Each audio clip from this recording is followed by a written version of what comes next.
Chúng tôi muốn định lại nghĩ giàu và làm giàu.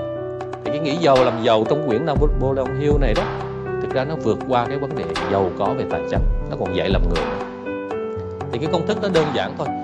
Bạn phải có một ước mơ, bạn phải có một hoài bão, và bạn phải tin rằng là người khác làm được, bạn làm được, quốc gia khác hay những tổ chức khác làm được thì bạn sẽ làm được. Thì nó nuôi dưỡng cái này, nó ấm thị cái này, và có công thức để mà nó hướng dẫn cái con đường đi này. Thì tôi nghĩ rằng nếu mà qua cái quyển sách này, thực sự mà nói là chúng tôi có thể nói rằng là nếu các bạn trẻ đọc một cách nghiêm túc, hiểu được những cái ý nghĩa của nó, đọc đi đọc lại nhiều lần, tôi tin rằng là các bạn lại có một cái nền móng tương đối là có thể nói là khá để bắt đầu trong cái công cuộc.